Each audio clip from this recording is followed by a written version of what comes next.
What if we could reduce carbon emissions and strengthen the economy? At ExxonMobil, we believe both are possible. As a global leader in carbon capture and storage, we're empowering industries to reduce their emissions, all through technologies that are creating job opportunities in America. How's that for a win-win? ExxonMobil. Let's deliver.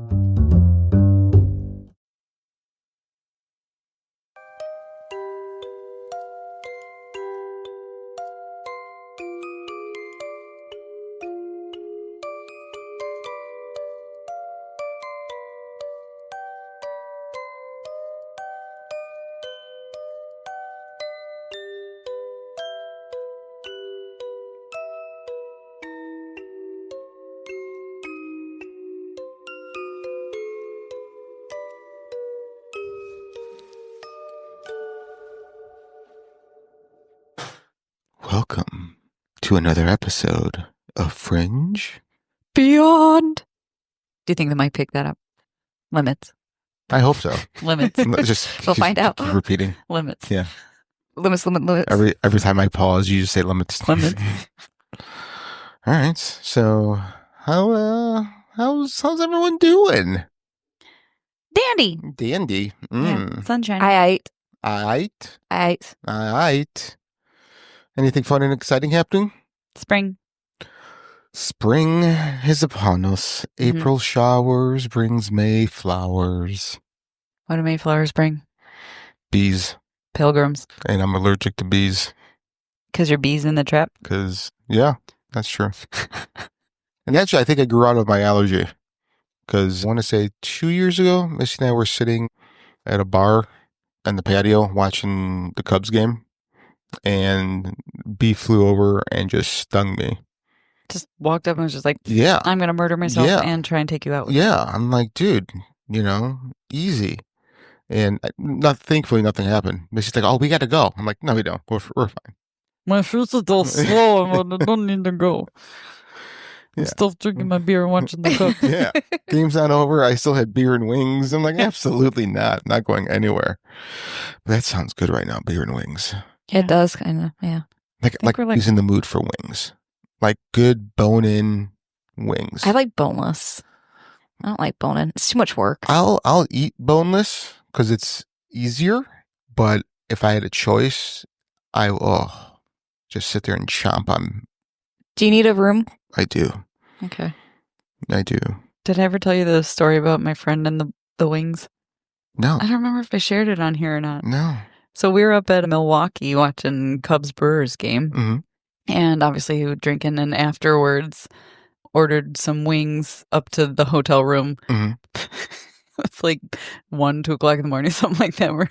We're eating wings, and we're all sitting around the table, and we're my friend, I'm not going to name her name. I don't want to call her out. But she's like nibbling around these wings and like putting the leftovers on the table. Like one of my other friends like picks it up and eats it, and they're like, what are you doing? She's like, I'm being gentle, getting around the bones. And we're like, they're boneless wings. So she just had a whole bunch of little chicken cores. That is awesome. Yeah. So every time I think of wings, I think of that night. Oh God, that's fantastic. That's awesome. That's like one of those like blonde jokes that you tell people. Yeah. I was being gentle. No. You're just leaving the whole middle of the chicken. So pretty much she was eating like the batter. And, yeah, exactly. Leaving the meat. Licking the sauce out. That's awesome. Yeah, well. It's fun to know that we all have stupid friends. It's not just me. Yeah. Oh, that's great. That's fun. All right. So. Sorry, breaking things. Yeah. Things and stuff. Yeah, good job. Bree, how was your week? Anything fun, new, exciting? No. You said that so forlorn. Yeah. No, still doing screenshots of people though. Yeah? Yeah. How's that going? Fun. You should start like an OnlyFans page where they're just those screenshots. Has anyone been caught doing compromising things? Not yet. Okay. Like no butt picking or... I do have one employee that likes to whisper into the Ring doorbell before they walk in. Yeah. Hoping that I would listen to it. So he's He or she? He. Does he? Is he trying to whisper sweet nothings into your ear? No. He's literally saying, hello, Burry. Like, he's just trying to be creepy. Yeah. Like, hello, Clarice. We've talked about him many times. Oh, your fan? Your only fan? My only Frank's only fan, yeah. Yeah. I can't wait. I think I've said this. Haven't I said about my idea for OnlyFans for me? Oh gosh, I don't. Maybe you have. Wasn't it something about your toe? Yeah. Okay. Yeah. So since I have an amputated toe, I'm going to do one with feet pics. Mm-hmm. Because there's got to be a fetish out there for that. Oh, definitely. You should knit like a little cap for your missing toe tip. Like little crochet. Or you could be like those people that like they have like parts of their fingers amputated, so they get a tattoo of like a nail on like the Oh yeah, you could do stub that of it. too. You can do that. No. Yeah. No. You like tattoos? I do. Just a little toenail.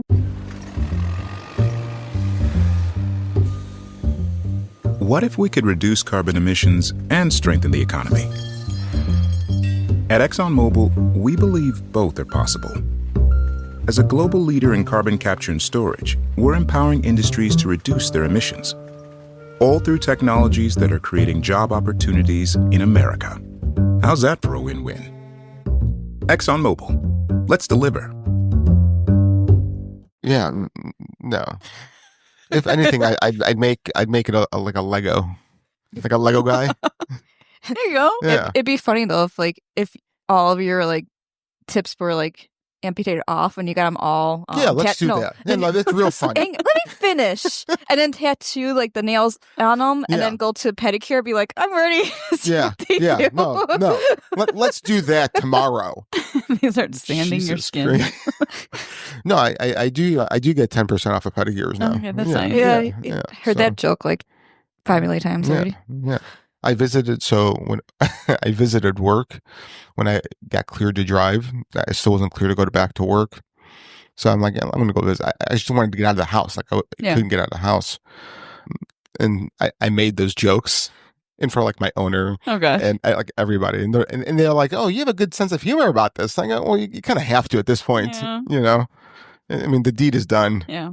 You know, you don't really get much prep time to when like, hey, we're going to cut your toe off now. Mm. You know, it just happens. Maybe you could figure out how to be like a starfish and grow it back. Well, if that's the case, I'm growing something else back too.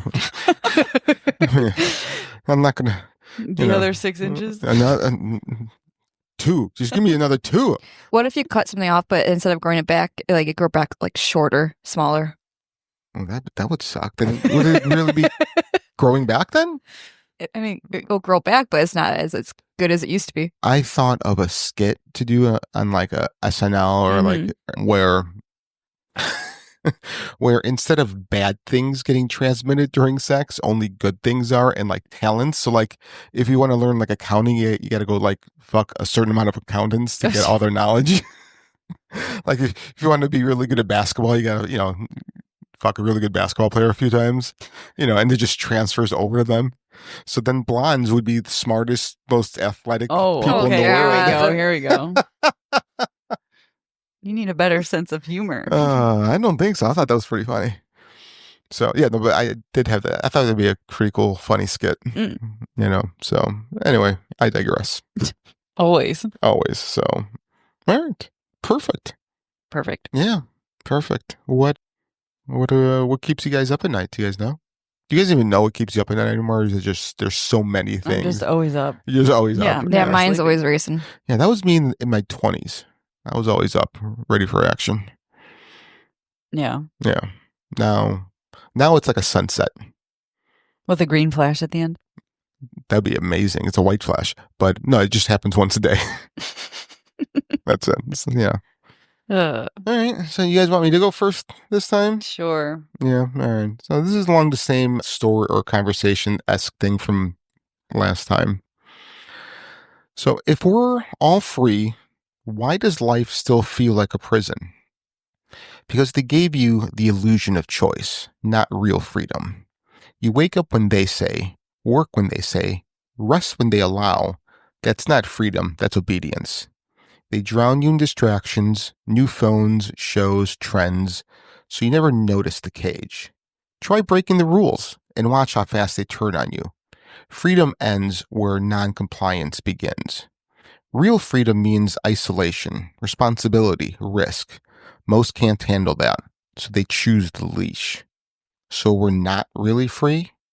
You're free to comply, free to consume, but rebel? That's when they remind you who's in charge.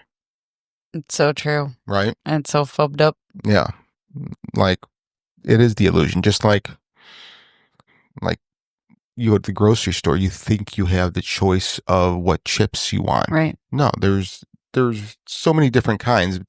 Really, two companies that own every single one of them. Same thing with cereals and everything in that store. Yeah. Right. You know, I actually got into, I don't want to say an argument, but I got into a debate with my mom because she just, that whole concept does not register with her. I was like, you're born into a country and you get a piece of paper saying you belong to that country.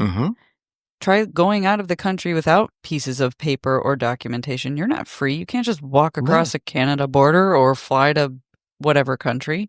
You're not free. Right. You're free to play within your sandbox.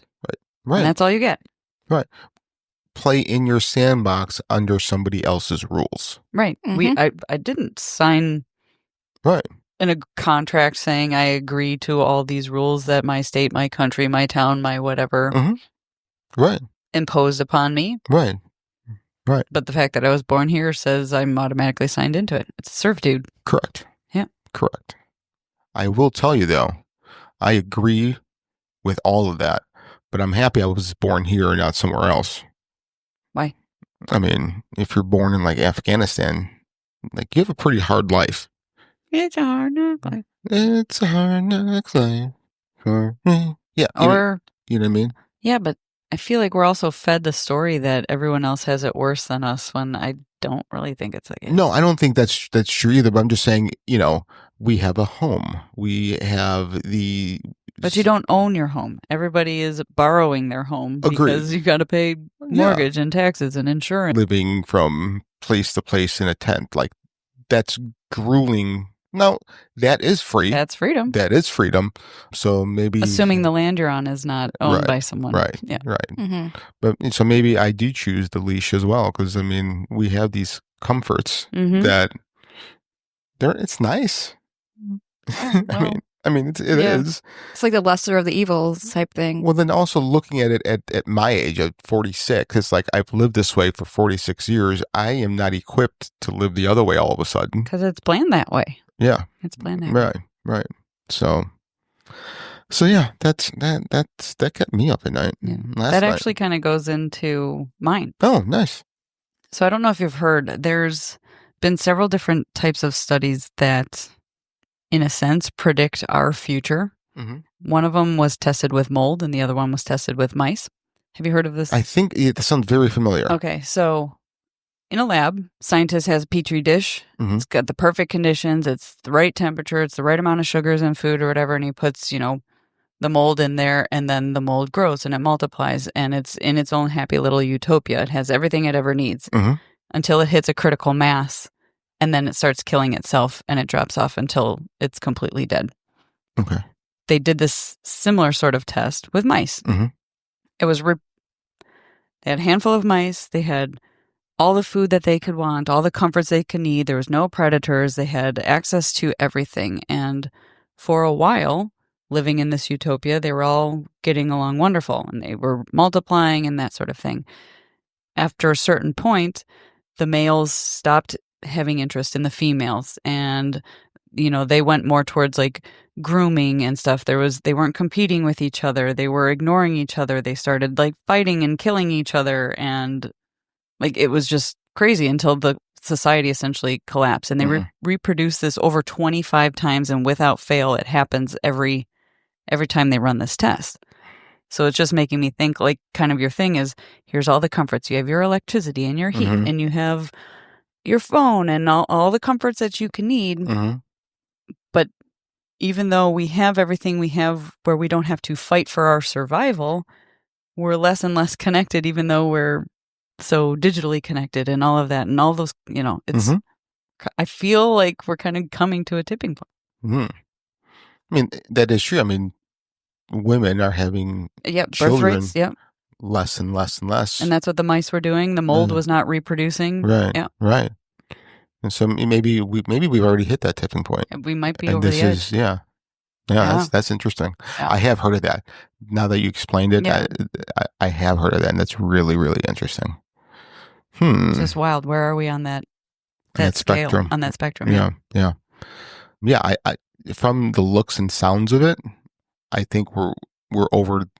I think we've hit the peak and we're on our way down. Yeah, we're over that crest. Yipes. Yep. Well, I'll be dead soon, so I'm older than you guys. Bree, you want to add anything? No. Okay. Any thoughts? No. A thought? No. Okay. Good. Cool. All right. So, do you have something that keeps you up at night? Yes. Is it a thought? Sure. All right. Go ahead. Can there be happiness without sadness, pleasure without pain, peace without war? No. We agree on that, and I agree. Because you don't know what one is without the other. Exactly. Right. Yeah. So to know that exactly. Yep. You have to appreciate, accept both. Mm-hmm. You know, Not fight one or the other. Yeah. Like one of the things. Oh, did I tell you guys I graduated from therapy? No. I didn't tell you guys this. Yeah. Oh, I did. Yeah. You didn't tell our friends on the. Oh, all right. Well, yeah. Listener. Yeah. So my therapist, we reached the point where she's like, you don't have to come anymore unless it's like a one-off and you need someone to talk to. Something happens, but you're done. I'm like, sweet. So I am almost a well-adjusted human. There you go. Yeah. Mm. So We need to talk to this therapist. you should, because I think she's wrong. But one of the things that we would talk about is like that, the sadness and all that. And she would say, yeah, you have to embrace it, thank it for showing up, but then move on. Don't hold on to it. Let it pass through, Right. Just like everything else. It's when you start holding on to it and is when you start that slippery slope. So yeah, so you're right. You have to appreciate it. It is part of life. Right. And when you don't, or if you don't, or I mean, either way, if you don't appreciate it or don't even acknowledge it, or you acknowledge it too much and hold on to it, you're in for a rough ride. Right. Yeah. So, yeah. All right. Good job. Yay.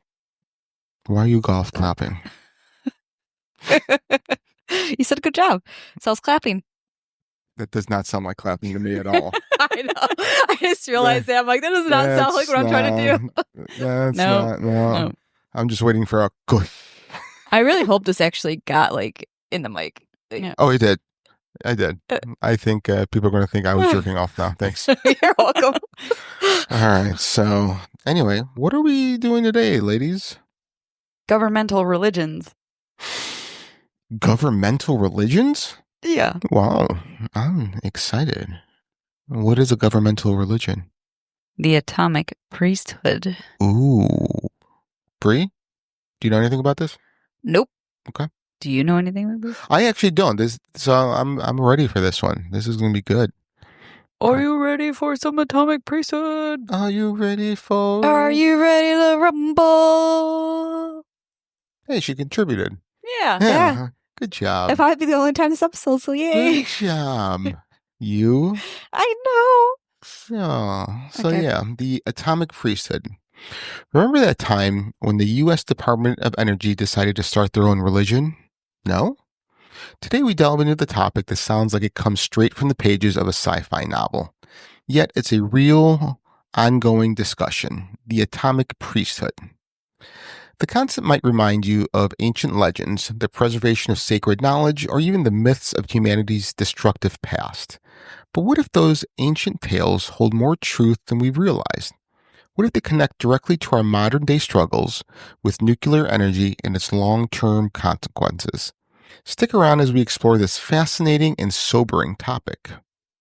So when you build massive atomic weapons, you inevitably generate metric tons of nuclear and radioactive waste. Disposing of radioactive waste has been one of the most complex and controversial challenges since the dawn of the nuclear age. Did you just have radioactive waste come out of Yeah, it sounded like you farted over there. I did not fart. It sounded like one of your birds. Did The it? timing was just Yeah. like, No, I did. Oh. I did not. I That didn't hear kind of that. episode. Yeah. I kind of figured he didn't just because he didn't say anything, but like it did sound like it. Yeah. No. My radioactive waste has stayed inside me so Okay. far. Thank God. Yeah. Initially. Yeah. Okay. Initially, scientists and governments considered a range of methods, each with its own risks and uncertainties. Some of the methods considered were the following: a shallow burial. Early efforts often involved burying low-level radioactive waste in shallow trenches. While cost-effective, this method led to contamination of nearby soil and water, making it unsuitable for high-level waste. Ocean dumping. During the mid-20th century, some countries dumped nuclear waste into the ocean. However, this practice was halted due to environmental concerns and international agreements, as it posed significant risks to marine ecosystems. And the aliens that live under the water. Yeah, so I was thinking, do you think one of the places they dumped it was in the Mariana Trench? Because it's the deepest point Maybe. of the ocean. Yipes. Good question. I mean, I guess if you're going to put it somewhere, it's probably the Right, best. right, that would be. And then do you think that would then Or maybe they dumped it off the reef of, Australia. Australia's reef? Yeah. That's why it's all bleached and dead. Ooh, maybe. Reminds me of Captain America. Huh? There's when the original Captain America, like he was in the ocean before they brought him back to the. I don't do You don't remember? movies. You got to explain. I remember. Yeah. He came from the ocean? No, So he was in at the end of the movie, Yeah. if you want to explain, No, go ahead. But you probably explain it better No, than me. Go ahead. Like basically, like at the end of the movie, like I think if I remember correctly, he was like in, like not like a time capsule, but like a capsule, right? Yeah. And they put it in the bottom of like the ocean to kind of like freeze him in a way. And then like when like the Avengers came about, like more modern day, they brought him back. back. Yeah. That way. Thought him out. Yeah. So he went from like the 1950s, was it? No, the early, I think, World War II era, so 40s. 40s, Yeah, 30s and 40s. late 40s, early 50s. I don't know exactly when he did, if it was like after anyways, it's like during that time. And then like so he went from there all the way to like the 2000s basically. Yeah. Skipped a whole. Yeah. Yeah. But yeah, he was almost like 100 years. deep in the ocean. Interesante. Yeah, so, yeah. Still not going to watch the movie. Do the event. I think Transformers 2 had that too. I don't remember One of them- Transformers. It's not. It's like stuck in the Squidward? ocean too. Squidward. Yeah. Yeah.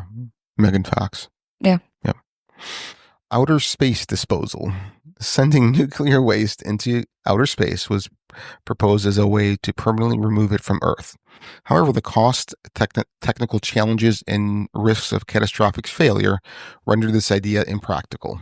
Can you imagine a rocket exploding? With nuclear waste? Yeah. That would be amazing. And considering we can't even like save those people from. Have they been saved yet? Yeah. Okay, they Yeah. have come home? Yeah, I think they have. Yeah. Okay. Yeah, I didn't understand why we couldn't go get them. Like what the I don't issue know. was. But we can launch radioactive waste in outer Yeah. space, Yeah. but we can't Yeah. go. Yeah, we have a mannequin in a car Yeah. out there circling the moon. Yeah. Yeah. But we can't go get people in Earth orbit. Yeah, right. It makes- But we can drop them off supplies. Yeah. Yeah. Yeah. You can get food and water and all Yeah. that. We just can't get, Can't bring you home. No, Sorry. you stay. What if they were like, they knew secrets? It keeps sounding like you're farting over there. It does. Like that creaky noise from your chair is making it sound like oil farts. your chair or something. Okay, I'll just spit on it. Oh. Subsurface burial. By the 1970s, deep geological repositories emerged as the most viable solution for high-level waste. These facilities are designed to isolate radioactive materials deep underground, typically in stable rock formations or salt beds that can prevent contamination over millennia. Today, subsurface burial remains the primary method for disposing of high-level nuclear waste.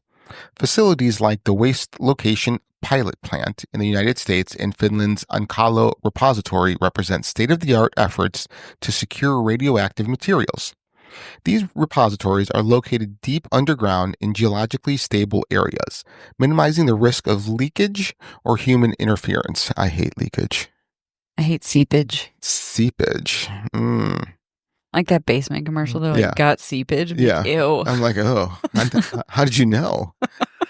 So now we have all these nuclear waste disposal sites that will be deadly to all life for the next several 100,000 years. How do we warn the future generations 10,000 plus years from now not to dig or come near this area? Can you imagine? I can't, but I would kind of hope that. Maybe that's what the pyramids are. You think it's nuclear waste? Why not? They found it was like, didn't you hear the latest news? They did the sonar. Yeah, they found Stuff pillars and- 2,000 feet deep. Right. Yeah. I thought the earth was flat. It can't be that deep. No. Maybe it's not white. Oh. It's black. You know, it'd be funny Stop. Just stop. if you put like all like flat earthers in like a reality show, and the whole goal of it is for them to find the edge of Earth. No, That'd listen, be funny. Oh, I like that. I want them to sail to Antarctica and then just drop them off. And Right, if there's- leave them. Thousands of them, they can all storm the wall. And Yeah. I even see people wearing like sheets of like, or t-shirts that say like the ice wall. I don't know, some stupid like references. I'm like, anyway, I digress. Thanks for that. Thought you love flat earthers. I do. I love making fun of them. So when I was taking classes, in one of my classes, the kid was a flat earther. So after class, I'm just beeline for him, and we're walking down. I'm asking, he's like, and he was being so like I was being genuinely interested in his thoughts. I wasn't trying to make fun of him, but like he wouldn't really talk to me. And I'm like, why are you avoiding me? He goes, because usually people just make fun of me. I'm like, I'm not. I'm trying to figure out why you Let me think join this. your cult. Yeah. Take me to your leader. So yeah, he was a douche. Anyway, the Atomic Priesthood is a concept first proposed in the 1980s by a group of thinkers tasked with this unimaginable challenge of how do we communicate the dangers of nuclear waste to future generations? Because the fact is, nuclear waste remains hazardous for tens of thousands, even hundreds of thousands of years. Human languages, cultures, and symbols are likely to evolve dramatically over such spans of time, potentially rendering our current warning systems meaningless. Kind of like what you were talking about last episode. Yeah. Of like the evolution of language. Of language, yeah. Yeah, exactly. Yeah, that's cool. We just linked 2 episodes together. Go back and listen if you haven't. Yeah, go hurry up. The project arose during the Cold War, a period marked by heightened concerns over nuclear proliferation and its environmental consequences. Under the presidency of Ronald Reagan, global awareness of the long-term impacts of nuclear technology intensified. This led to various efforts, both governmental and academic, to address nuclear safety on a planetary scale. It is within this climate of urgency and foresight that the Atomic Priesthood was conceived as a multidisciplinary solution to a uniquely long-term problem. To address this, linguist Thomas Seabook suggested creating an Atomic Priesthood, a group of individuals or a cultural institution dedicated to passing down knowledge of nuclear danger across generations. The priesthood would be analogs to religious orders or oral traditions, preserving the vital knowledge through rituals, symbols, and stories. That is weird. Yeah. One of the most fascinating aspects of the atomic priesthood concept is the idea of building monumental structures or warning markers to communicate danger across millennia. These markers are intended to serve as both a physical and psychological deterrent to ensure future generations stay away from hazardous sites. Some of the proposals include building ominous, forbidding structures over nuclear waste sites, monuments so unsettling that they would repel people. Here are some of the ideas that have been proposed. The landscape of thorns. This concept involves creating a field of massive jagged spires that evoke an instinctive sense of danger and unease. The irregular, sharp shapes are designed to be visually unsettling, discouraging anyone from approaching. Black monoliths. Large, smooth black stone pillars engraved with warnings and symbols could be erected around waste sites. The stark and imposing design is meant to stand the test of time and draw attention through its unnatural appearance. The menacing earthworks. Vast trenches or mounds in unnatural, forbidding patterns could be created to convey that the area is not safe. These earthworks would require minimal maintenance and could be designed to last for thousands of years. The atomic stele. Inspired by ancient stone tablets, this idea proposes tall, durable slabs described with warnings in multiple languages and symbols. The inscriptions would include details about the dangers and the duration of the hazard. Cultural myth-making. I like this one. Beyond physical markers, some propose embedding the knowledge into cultural myths, much like ancient religious stories. These myths would carry the memory of the dangers through oral traditions, rituals, and symbolic narratives. Bio-warning systems. It's another speculative idea involves engineering the environment itself to act as a warning. For example, genetically modified plants that only grow in radioactive soil could serve as natural indicators of danger. So I feel like all of these options I would want to go explore. Right. You come across a thorn landscape or big giant monoliths, like look at Stonehenge. How many thousands of people, tens of thousands of people go visit that every year? Yes. And that's why I was saying maybe even the pyramids, because they say they're all cursed, right? That's your oral tradition that's saying it's cursed. Well, what if the curse means you're just going to like fry everything in the world because you've released atomic radioactive material? Maybe. Yeah, no. It's interesting to think of. I don't understand why they're going through this kind of length to where I understand that they're going to be evolving languages and all that, but just once it starts evolving, just rewrite it in a new language. I don't understand this. Assuming we're still alive to do it. I think that's the thought, is they're going to try and pass on, like they said, this priesthood, that they pass on the information and bring in more young blood essentially to run the program. But if we all get obliterated and then some tadpole crawls out of the water one day and turns into a human again, I was like, ooh, what's this sharp pointy rock? Let me go dig here. Well, if once that happens, what the fuck do we care then? Like, I wouldn't care. Well, what if you reincarnate then and you're the person who steps on the radioactive landmine? Yeah, I'm the idiot. You're the lizard that explodes. Yeah. So this makes me think of like all the ancient stories. So I was listening to this thought experiment of colonizing Mars. So let's say we have a small colony on Mars. Let's say a small colony is 1,000 people. Sure. Okay. All the supplies that come back and forth is from, we have motherships around Mars, right? And supplies come back and forth from Earth. What if, doing that, Earth gets hit by an asteroid and kills everyone on there? So now you just have these motherships and you have this colony on Mars. Well, as the colony progresses, they'll have kids, the kids will have kids, and those kids will have kids. They'll be speaking completely different language within 2 generations. Right. Right? Those stories of spaceships and stuff have now turned into just that, stories.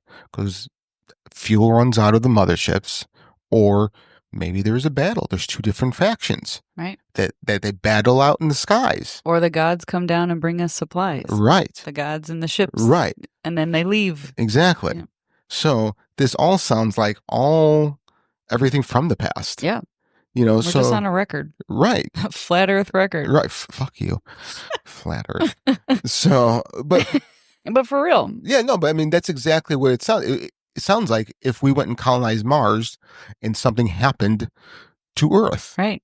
So. And that's what happened with Earth, and that's why we have an asteroid belt. Exactly. Yeah. Because that planet exploded. No, Nibiru collided with it. Yeah. Yeah.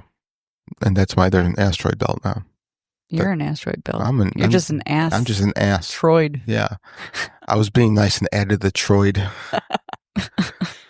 So, symbolic messaging. Beyond physical structures, symbolic messaging is a critical aspect of communicating the dangers of nuclear waste across time. The challenge lies in creating symbols and images that are universally recognizable, resistant to misinterpretation, and capable of conveying a sense of danger. Here are some of the proposed ideas. Skull and crossbones. A traditional symbol of danger, this icon is widely recognized today, but might lose its meaning over millennia. Researchers explored ways to enhance its longevity by embedding it in durable materials. Glowering face. Depictions of human faces showing fear, pain, or dread could be etched into warning markers. The idea is to invoke emotional response that transcends language. Like an emoji. Yes. That's what I picture, though. Yeah. Like you have like the shock face, Yeah. or the angry face, or the XX dead face, like Yes. Yes. Yeah. the sweating face. I'm sorry. How did what that go was again? I don't know. Maybe liar. The wilted flower. Yeah, like just what? Yeah, no, yeah. We're going to just use emojis. I like that. Radiation symbols. The trefoil radiation symbol was considered for simplicity and association with nuclear hazards. However, its meaning could be lost or misunderstood in the distant future. Totally. Universal archetypes. Images of animals such as snarling wolves or dangerous creatures might convey instinctive warnings about the site. These archetypes tap into primal fears that may that may persist over time. Just like the pyramids. Just saying. I know. They got sneaky snakes all over them. They do. They have The sneaky snake. half human, half animal people. Right. And if you've ever watched The Oblongs, that's exactly what can happen when you're exposed to radiation. You watch that show? No. Never The heard of it. Oblongs? Yeah, no. It's a family that was exposed to radiation, and the dad is like just a hot dog. Like he has no arms and legs, and his daughter has 2 heads. And it's funny. Where Is do this you a watch cartoon? this? I think it was like Comedy Central. Okay. Yeah. Okay. Yeah, it's a cartoon. Okay. Yeah. No, it's real life. They just look at a hot dog on the floor and call it dad. He's just like, he's got no limbs, but he just bounces on his butt. It's cute. just saying. No, yeah. Don't watch any movies. Just This was back when I had time. okay. When I had time. Abstract patterns. Geometric patterns that appear unnatural or dissonant could signal danger. For example, chaotic, jagged designs might create a sense of disorder and threat. Like a Jackson Pollock. You know what? Yeah. Mm-hmm. Yeah, that's true. Narrative pictograms. Sequential images could depict the consequences of exposure to radiation, such as a person entering the site, encountering waste, and suffering harm. These pictograms would rely on visual storytelling to communicate the hazard, so like cave paintings. Yeah, but drawing their skin melting. Yeah. Yeah. Colors of warning. Specific color combinations, such as stark contrasts like black and yellow, could be used to create a universal sense of caution. Black and yellow, black and I was yellow. thinking of same thing. What's that? It's a rap song. Oh, I don't know that one. Black and yellow, black and yellow. These combinations might also align with naturally occurring danger signals in the environment, like poisonous animals. Black and yellow, black and yellow. And chartreuse? Rituals and myths. One of the most compelling aspects of the Atomic Priesthood is the proposal to create rituals and myths that embed the knowledge of nuclear danger into cultural traditions. These conceptual rituals and myths would serve to ensure the memory of hazardous sites endures even as languages and societies evolve. Here are some of the ideas. The Tale of the Forbidden Zone. A mythological narrative could be crafted about a cursed land where the earth burns with invisible fire. The story would caution listeners never to enter the zone, describing in vivid detail the sickness and despair that befall those who ignore the warning. Sounds like hell. Yeah, it does. This tale could be dramatized in storytelling traditions, plays, and visual art. Step 1. Control. Create fear. The Guardians of the Silent Ground. This myth could depict a group of eternal guardians tasked with protecting humanity by keeping them away from the silent ground, a metaphor for nuclear waste sites. These guardians could be represented as spectral figures in cultural iconography I can't say that word. Iconography. Thank you. With annual rituals reenacting their vigilance. What does that sound like? Angels, demons, Garden of Eden. Angels in the outfield. Also that. Ritual making ceremonies. Step 2. I'm just saying. Yeah, no, you're You see the story. Yeah, You see it unfolding. I do. It's a page turner. It is. Every few It's a spreadsheet scroller. That too. Every few decades, communities could hold a ritual to renew the warning markers around waste sites. This ceremony would involve symbolic actions such as planting thorny vegetation or carving warning symbols into stone, reinforcing the site's danger through collective memory. It's a holiday. It is a holiday. It's a religious holiday. Interesting. Yeah. The Song of the Radiant Death. A haunting song or chant could be composed to describe the invisible threat of radiation. Passed down orally, the melody and lyrics would serve as a mnemonic device, warning people about the dangers in a way that persists through cultural changes. Bree, what do you think the song sounds like? What's it? When I hear about that one, is it Ring Around the Rosie one? I don't know. Oh. The one that's about, there's a nursery rhyme that's about the Black Plague. Yeah, that's Ring Around the Rosie. Yeah. That's what came up in my mind when I read that. Well, all right. Your mind came up with something. I like it. Yeah, I try. Every once in a while. Yeah. It comes up. Yeah. All right. The Sacred Circle. Communities could establish a recurring ritual where participants gather in a circular form. This episode is brought to you by Progressive Insurance. You chose to hit play on this podcast today. Smart choice. Progressive loves to help people make smart choices. That's why they offer a tool called Auto Quote Explorer that allows you to compare your Progressive car insurance quote with rates from other companies. So you save time on the research and can enjoy savings when you choose the best rate for you. Give it a try after this episode at progressive.com. Progressive Casualty Insurance Company and Affiliates. Not available in all states or situations. Prices vary based on how you buy.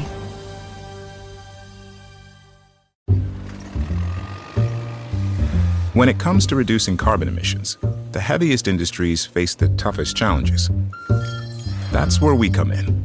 ExxonMobil is investing in technology to help American industry lower its emissions, including in our own operations, all while empowering businesses and creating job opportunities. It turns out that fewer emissions can mean a stronger economy. ExxonMobil, let's deliver. Information representing unity and caution to retell the history of the waste and its dangers. This gathering could include visual storytelling using symbolic imagery projected onto surfaces combining ancient oral tradition with modern technology. Interesting. Okay, nothing else? It's like I picture people out in the woods dancing with cloaks in circles. Okay. So, like the Celtics? All of the above. Okay, I like it.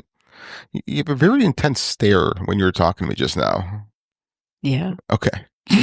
Making sure that it was on purpose. Do you want to join my priesthood? I do. I would like to be a nun. None your business. None your business. Legends of the Scorched Soil. Mythic heroes or gods might be created to personify the destructive power of nuclear waste. Stories could describe their wrath as lesson about hubris and the consequences of disturbing the Earth's balance, serving both as a moral and practical warning. That sounds like the Greeks. Greek Yeah. mythology and Yeah. Genetic encoding.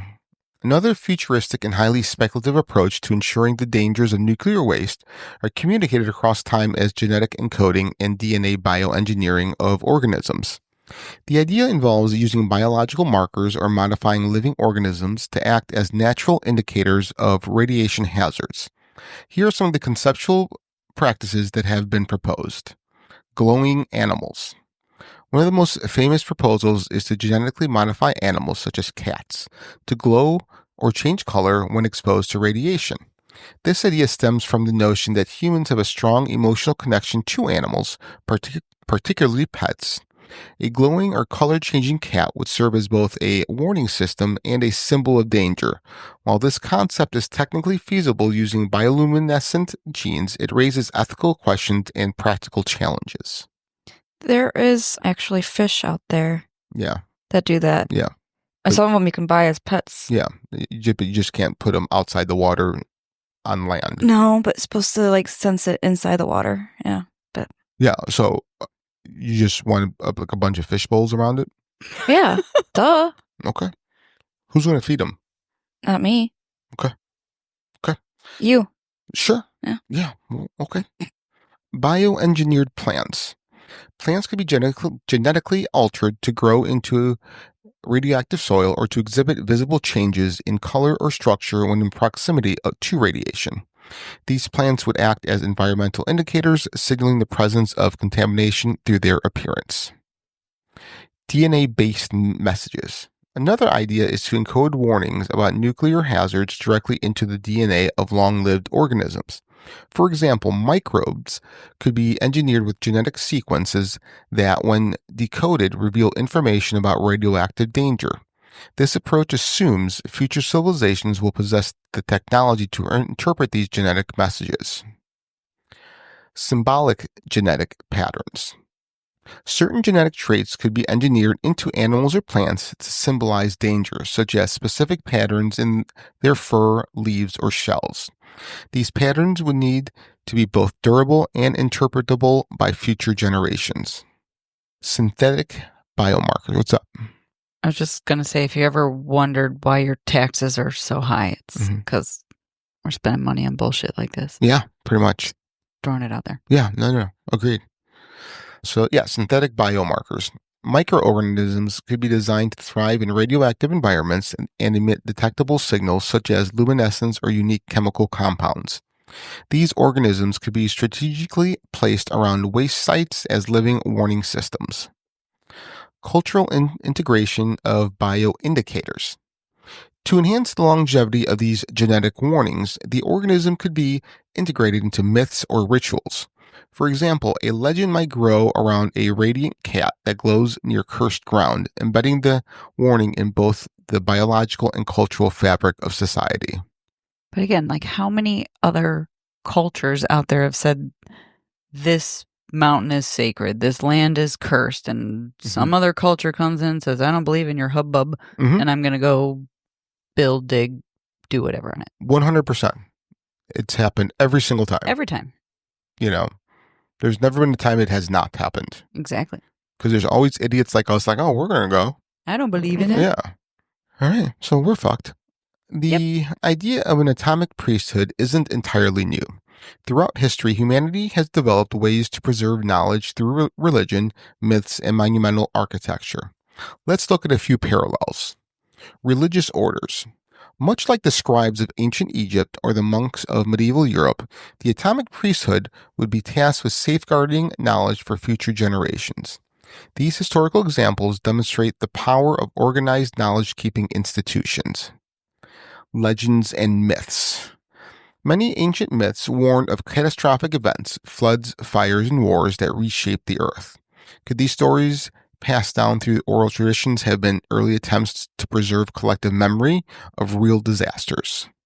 I think yes. Yes. Megalithic structures. Pyramids, Stonehenge, and other ancient monuments may have served as repositories of knowledge or as markers of significant locations. Could their very existence be a precursor to the warning markers envisioned for nuclear waste? Yes. Yes. Here's where it gets even more intriguing. Some theorists suggest that ancient myths, especially from India's Mahabharata or Sumerian texts, describe events that sound eerily like nuclear explosions. The vitrified ruins found in places like Mohenjo-Daro and certain regions of northern Africa fuel these speculations against technologies, possibly including atomic weapons. This theory aligns with legends of gods wielding devastating power and the sudden transformation of lush regions into barren deserts. The Sahara, for instance, was once fertile grassland before transforming into a wasteland. Could a cataclysmic event, natural or human-made, have caused this? Have you heard that theory? Yes. Okay. Just curious. Yes, and they think that, was it the Eye of the Sahara? They think is where the capital of Atlantis was, because it matches the exact description of what's in Plato's description Yeah, or Plato's. I'm trying to think of the name of the book. Yeah, I can't remember. Yeah, so the people that think that have even gone further, that saying Atlantis, and this is interesting, wasn't just a place. It was it was a country. It was a thought. It was a lot more than just a singular place. So, which was really interesting to kind of think about. What you mean, like, so people depict like more or less small little island in the when they think of Atlantis, they think of just like an isolated little, but no, it's it was a like major metropolitan, but also like the Roman Empire. Yeah, it was just much more covered a huge swath of land. Yeah, right. So the Atomic Priesthood is humanity's modern attempt to preserve knowledge, but it's not without precedent. Here are some correlations. Time scale thinking. Both ancient and modern civilizations grapple with the challenge of preserving knowledge over millennia. Whether it's warnings about nuclear waste or encoded instructions for the afterlife, the intent is the same, to communicate with the future. Myths as warnings. What if the myths of Atlantis, global floods, or divine wars were attempts to warn us about past catastrophes? Could the Atomic Priesthood create a myth as enduring as those? Monuments as messages. Just as ancient civilizations left behind megaliths, they're considering creating structures to endure the test of time. Will our efforts be deciphered any more easily than theirs? The concept of the Atomic Priesthood forces us to confront humanity's ability or inability to think long term. It also invites us to consider whether the distant past holds lessons we've overlooked. Could ancient myths, religions, and structures have been early examples of priesthoods warning us about forgotten dangers? If humanity is to survive the immense challenges posed by nuclear technology and climate change, perhaps we need to look both forward and backward, taking lessons from our ancestors while planning for the distant future. So that was interesting. What do you, what did you make of this? I'm still processing it. Okay. You almost done? Come back. All right. we need to update your RAM. Yeah, right. Better Yes. CPU. Slow net? No, I think what I like the most out of this concept is not only are they're kind of showing us how religions came about. Sure. Just at the root or at the core of it. So it makes you take a step back at other religions, other cultures, and be like, how did this actually originate? Right. Were they just wanting to communicate? Or were they trying to control things? Were they trying to protect things? Mm-hmm. So, wild. It is crazy. Yeah, I just kept thinking of all the ancient stuff. Yeah, like Greek mythology, the Sumerian texts, the Anunnaki, like all that. Like, the further you go back, is it a bigger storytelling or is it more accurate to what really happened? You know what I mean? What do you mean by bigger storytelling? What do you mean? So you go back to like the ancient Greeks, right, in their mythology. Yep. All right. Is that closer to the truth or is that just closer to a storytelling? So the further you go back, so now let's go back to the Sumerians and the Anunnaki. Was that something just vastly made up like they're proposing here? Or is it closer to what was really happening? So instead of them making things up or parallels, were they telling us exactly what was going on? And then as time went on, it turned into myths. I kind of have the mental visual of like a push-pull or a stretch of the original being the original, wherever that start is, evolved into storytelling, fabling, and then it's also coming back to the understanding of the original. Yeah. Does that make sense? Yeah. Like, Yeah. So almost like a full circle.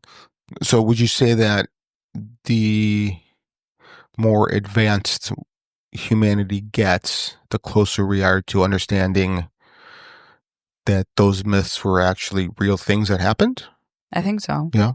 And then once that reality or understanding happens, then it's probably going to go back to this is too wild. Let's turn it more into allegory and story. Gotcha. Yeah. Okay.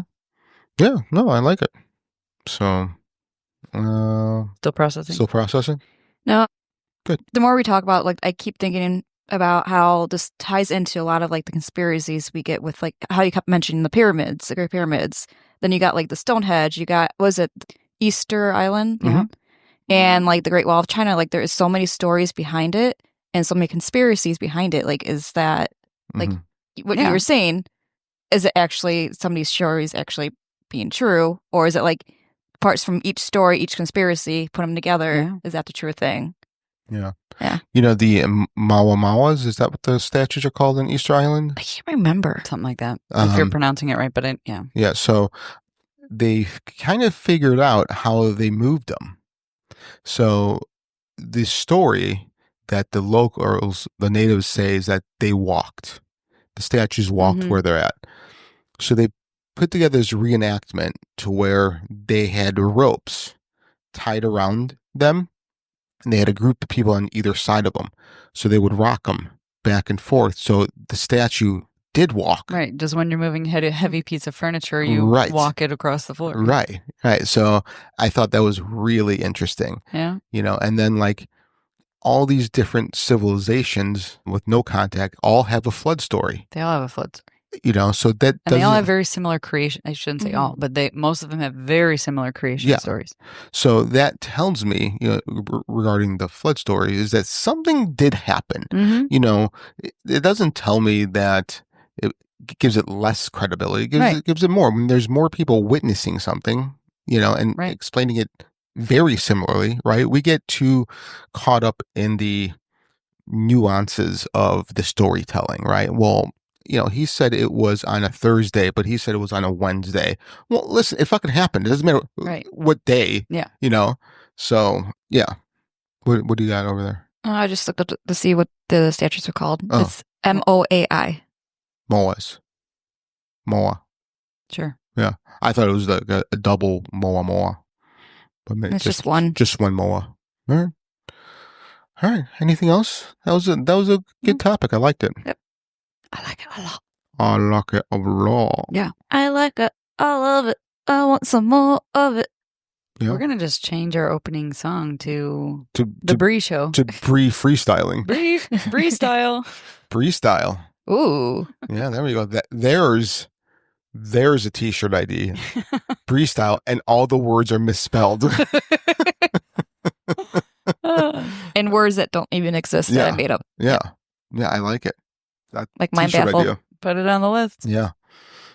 Yeah, it could be her looking I confused get and my just own list. mind baffled. Mind baffles. I like that terminology for myself. Yeah, no, I'm sure you do. Mind baffle. Yeah, Mhm. it's great. So, yeah. Well, that's it, folks, for this episode. My name is Frank, My name's Bree. Miss Lynette. and you've been listening to Fringe. Beyond. Limits.